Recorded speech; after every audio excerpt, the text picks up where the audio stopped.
Testimony just wrapped up in the case of a Kalamazoo County husband charged with murdering his own wife. Today, the woman police believe was the lone witness to the murder took the stand to testify against her brother. 24-hour News 8's Leon Hendricks was in the courtroom. He's live for us right now in Kalamazoo. Leon.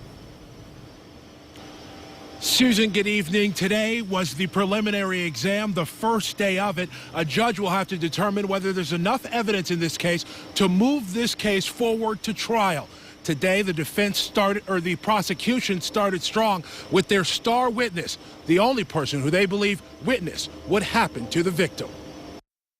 She took the stand much of the time in tears, testifying against her brother, a tattoo-covered, now shackled Kevin Stanfill. Kalamazoo County authorities have accused him of shooting and killing his own wife, Kellyanne Carl Stanfill. Investigators say he shot her and left her for dead in a Kalamazoo County field. His sister, the only witness. I heard gunshots. Jerry Stripling, she lived with the Stanfills and testified about repeated bouts of violence. Her brother, she described as a hot-headed, aggressive, and controlling husband. She says he repeatedly beat Kellyanne, sometimes in front of her kids. He choked her. He beat her really bad that day. She says the killing happened in the middle of the night, sometime in October. Her brother awakened her in the night in a fit of rage and asked that she go for a ride with he and a crying Kellyanne Stanfill. She says while driving, things had calmed down and both seemed to snap out of whatever they'd been fighting about.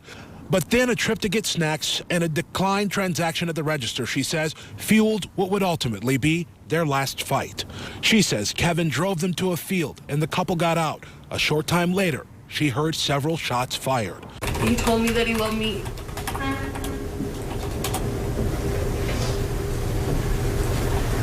that he needed me for the kids. And please not telling him. He didn't want to have to hurt anybody else. She kept her secret until January when another bout of violence, this time between she and her brother, got police involved. She told the detectives her story, leading them to the victim's body, still there in that frigid field. Because Kelly didn't deserve to die. And those kids don't deserve to live without a mother. The suspect listened intently as the sister was on the stand. Oftentimes he shook his head no in seeming disagreement to what was being testified to. Now this hearing is going to continue in early March. The family was here today of the victim. They say they'll be here when the hearing continues. Among that family, the mother who cried for much of what she heard. We'll continue to follow this case as it moves forward. We are live in downtown Kalamazoo. Leon Hendricks, 24-hour News 8.